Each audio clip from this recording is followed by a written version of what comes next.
Hey Caspa Warriors, today we're going to be looking at some fresh ideas in the Italian opening as demonstrated by Magnus Carlsen. And without wasting much of your time, let's dive in. If you want to go through my study PGNs, such as the one I'm using in this study, you can visit my Patreon page. The link is in the comment section down below. And hey, don't just watch. That's not encouraging at all. You can simply share this video, hit the like button, and subscribe. This is especially for e4 lovers who love playing the Italian opening with bishop c4 on move number 3. And from here, black will either play bishop c5 or knight f6 first, after which I recommended to go pawn to d3 in my previous video. And this is where you are going to see the move bishop c5, after which I recommend you go knight c3, transposing back to the 4 knights variation of the Italian. This is what we're going to be working with. We're going to see something like this in the Magnus game, which I'm here to analyze. But in that game, GM Dennis played bishop e7. We'll look at that later. So I just want to mention something here. When you reach this 4 knights variation position, with your 2 knights already out, you need to start thinking of the reversed Nimzowitsch defense, where you relocate your queen's knight to the king side as highlighted on the board. And remember what I said in my yesterday's video, the other way to reach this exact position of the 4 knights is by starting with the 4 knights opening as follows: e4, e5, knight f3, knight c6, and instead of playing bishop c4, you straight away go knight c3, because at least there is 99% chance that your opponent is going to copy you with the move knight f6. This is what people play either on lichess or in over-the-board games. See these 4 knights, right? This is why it's called the 4 knights game. Again, if you play bishop c4, your opponent will most likely copy you with the move bishop c5. This leads to the 4 knights game Italian variation, after which you go pawn to d3, they'll play d6, and now that's when you play knight e2 followed by knight g3. The rule is just never to rush with castle shot. Now, let me just go back a little bit. After playing bishop c4 in this position, yes, I do acknowledge that black can just take on e4. The main line is to take back, and after pawn to d5, you want to play bishop d3, so that after pawn takes, you take back on e4 with your bishop, also attacking that. Again, you don't really have to give up your bishop pair like that. You can play pawn to d4, play an open game from here. This could be anyone's game. It's just one of those things where the best tactician goes on to win. Now, once again, after you play bishop c4 and black takes on e4, there's another tricky line you can try in this position, especially in blitz and rapid. Instead of taking back right away, you can play pawn to h4. This is a tricky move, I should admit. Not the greatest you can do, but again, not the worst move in the world. In fact, I think I would give this a try against a 2200, even in a real OTB classical match. Okay, with this h4 move, I'm just asking black to take my knight. Kind of the Bodenkiser or reversed Stafford if you think about it. Point is, black has to find queen e7 in this position. Or in other words, black has to be accurate all the time for them to maintain their small advantage. Otherwise, it only takes one logical mistake, which is normal looking like bishop c5, for them to go down so easily. For example, here we can even sacrifice on f7 like this if we want to make them lose their right to castle and then win back some material like that. Or even better, go knight g5 in this specific position.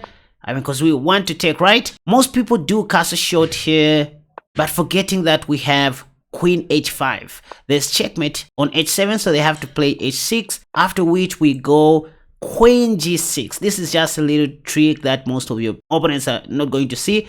They can't take right because that f pawn is pinned to the king. So there's checkmate on h7. If they do take like this, we just take back and checkmate is unavoidable. Yeah, the best try is bishop takes, but you don't even have to take back. Even if you do, you can just play king d1 here and still checkmate is unavoidable. Maybe bishop h4, you have rook takes, and then you go queen h7 checkmate. So remember, that trick works perfectly well in the 4 knights game like this, where you just go bishop c4 intending to play the reversed Nimzowitsch, but all of a sudden black takes on e4. You have an option to take on e4, then play bishop d3. That's if you want to play an equal game. I'll be aggressive with a move pawn to h4 to set up that nasty trap which I showed you, because you know after bishop c5, you're going to win your games very easily with knight g5. I mean, even if black plays bishop e7, you can still go queen d5 in this position, intending to checkmate, so they mostly castle short, after which you go knight g5. Simple tactic. Point is, you just want to take on f7. For example, if this, you can just take on f7, you are good. What did I say? It only takes one wrong move, which is normal looking for black to go wrong. Here, black has to let go of their rook, and it will just be a matter of time before checkmating them. Bishop g5 here is even stronger. If bishop d7, you can play bishop d5, pawn to f3, or even castle long.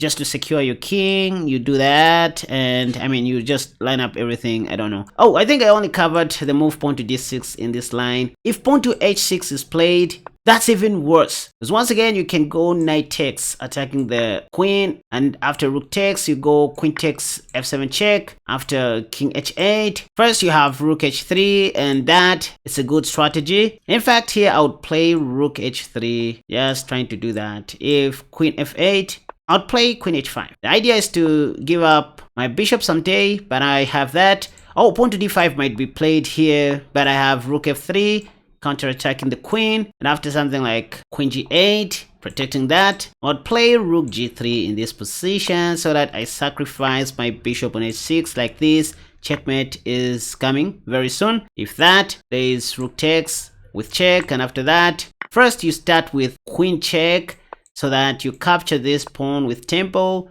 before castling long, involve your other pieces into the game. This is a potential queen. Anyway, so that's how you continue to play if black takes on e4 prematurely. When they expect you to play an equal boring game, you can surprise them with h4 instead. Now we look at Magnus Carlsen's game where his opponent played bishop e7. So let me show you how that game went. This was a game between Magnus Carlsen versus GM Denis Lazovic. I think it was played on chess.com this year, also presented on Tech YouTube channel. And Magnus opened up with the Italian game like this, and then GM Denis played knight f6, the two knights defense. Then Magnus played pawn to d3 to protect the e4 pawn, which was attacked. Then bishop e7 was played, then castle short. You know, sometimes Magnus plays simple openings and hopes to fight in the middle game. That's where he outplays most of his opponents, especially in the end game. Now GM Denis played the top played move in this position, which is castling short, but just to see what would happen if pawn to d5 was played, I believe Magnus was just going to take, and after knight takes, he was going to play something like rook e1, just, you know, attacking something that is available. I guess this is how the game was going to continue.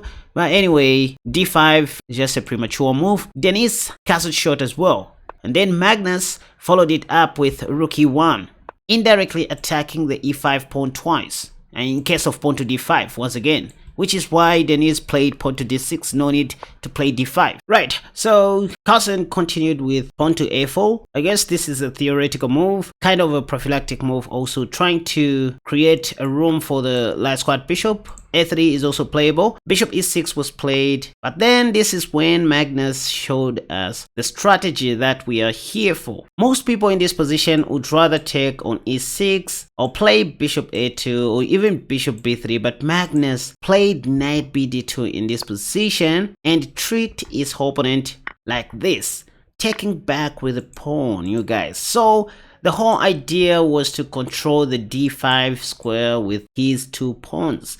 See what I'm talking about? And this was the main area of my meat, even in my yesterday's video. Playing with your pawns. Next, you have moves like b3 and c3 to solidify everything. And this knight will later on sit on g3 like that, as we do in the reversed Nimzowitsch defense or the Gioco Pianissimo. h3 will be played sooner or later. Anyway, the game proceeded as follows. Denis played a5, and then Magnus played knight f1. b6, knight e3 instead of knight g3. This is another idea. So where does this knight go? The final destination of that queen's knight is the a5 square, ladies and gentlemen. Sometimes it can also be placed on d5. Now, at this point, it looks like the pawn on e4 is a free pawn, but nope. This is how grandmasters play their games. If this happened, Magnus was going to play queen d5 and Black was going to lose a knight. That's why knight takes wasn't possible. It wasn't even played. Black played knight back to b8, and then Magnus played knight f5. Remember what I said? From the b1 square, that knight went to d2, f1, e3, then finally to f5. That's how that knight moves. Sometimes you can put it on g3, then it goes to f5, like a snake. Anyway, knight bd7 was played, and then look at that, you guys. This is a very brilliant idea by Magnus Carlsen. He is teaching us how to play the Italian like a pro. So after that move, g6, Magnus played knight h6. Even though Stockfish likes knight g5 in this position, I don't understand Stockfish. Why is this move interesting though? What if Black takes kind of a positional sacrifice? I mean, this is why it's not even advisable to rely heavily on Stockfish, because I mean, it doesn't understand human psychology, and I mean, it's just not clear what strategy White is having here. Anyway, that's why Magnus Carlsen played a more human move in this position. Instead of knight g5, he played knight h6 check. Then king g7 was played, then knight g5 finally. No need to give up a knight. Knight c5, rook h3. Simple chess but very effective. Queen d7, attacking the a pawn, I guess. Then Magnus played queen d2 because he understood the assignment. Nothing was going on the queen side. The game is on the king side. So if Black takes that poor pawn on a4, they will just allow Magnus to do whatever he wants on the king side. Knight e6 was played by Dennis. Then knight takes. I think this was played out of desperation. Queen takes, then knight f5 check. Now this sacrifice makes a lot of sense because there are moves like queen h6 or queen g5 check, something like that. In fact, GM Dennis took that knight for free. Then queen h6 check was played by Magnus. Still the game was equal. Not very clear what is happening. By the way, if king h8 was played, this was going to lead to a funny checkmate after this, that, check, and mate on h7. That's why GM Dennis played king g8. Nevertheless, Magnus continued with bishop g5, still wanting to get rid of that knight, and out of desperation, I think, Black played rook fd8, and then the other rook joined the party. Now see how difficult it is for Black to penetrate through the center. They can't even play pawn to d5 for God's sake. Why? Because of these two center pawns that are guarding the d5 square. This is what I'm talking about, you guys. Magnus is just so good, you guys. Pawn to f4. Attacking the rook. Rook c3. Rook d3 was also playable. And finally, knight h5 was played. I mean, what was going to happen if knight takes? There was going to be a mate into, look, queen takes, pap, and mate. That's why GM Dennis in this position played knight h5. Out of desperation, of course, maybe trying to exchange queens. Magnus took that other queen. Although Stockfish finds rook takes h5 interesting in this position. What about queen takes? Same move, same evaluation, but anyway, Magnus chose queen takes e6 because at least this was going to win some material, if not a free knight. Rook d7 was played, bishop h4 was played. Magnus could have played bishop g5 here according to Stockfish. So I'd have to knight g7, then rook h6, and that just pressurizing Black on that side of the board. But you know, Magnus Carlsen, being human, played bishop back to h4 and the game went back to equal. But I mean, the most interesting thing in all of this is these two center pawns that are guarding the d5 square. That's what I want you guys to focus on. Knight g7, rook hd3, king f7, c5. Now this is a pawn break, simple pawn break because the rook is not defended. After pawn takes, this is what Magnus took advantage of. Pap, that's king e8, rook b5, staying out of danger. Now the rook was protected. c6, rook b6, attacking that pawn. Rook c8, defending it. Then rook f. Guys, nobody plays the end game as beautiful as Magnus does. But see, if you want to be this good in terms of end games, study end game tactics. buy books on endgames. There are resources on chess.com for endgames, even on Lichess, I guess. Study those chess puzzles and Metin 2, Metin 3, endgame tactics. That's the only way you can improve your endgame skills. Pawn to d5, f3 was played. King f7, rook takes a5. That was just a free pawn. Then bishop f2, knight d6, b3, king e8. Now at this point both players were low on time, so they started blitzing out moves, shuffling pieces like this, pinning the knight to the king. King f6, bishop takes, rook sc5. This is not the main area of my interest. At least you saw how difficult it was for black to fight those two center pawns that I showed you. The game went on like this. I mean, look at this beautiful tactic, check and that. This is where GM Dennis resigned, because from here it was going to be checkmate in 1, which I would love you guys to find in the comment section. Write your answers below. So what new strategy have we learned in the Italian opening from this video? What did Magnus teach us? Well, it is this concept where we give up the light squad bishop on c4 by taking with our pawn. So it's not every time you should be retreating your bishop all the way back. Sometimes you can just let it go on this same square, or in other words, you can strategically replace your light squad bishop with your c pawn. It doesn't matter how you do it, just find a way to achieve that. And this works pretty much well in the bishop e7 line, as we saw. My way of achieving that center pawn structure is by transposing to the 4 knights game like this. Say after bishop c5, that's when I go knight c3, start thinking of the names of wish reversed, d6, knight e2, and after knight a5, that's when I play knight g3. This is how I do it.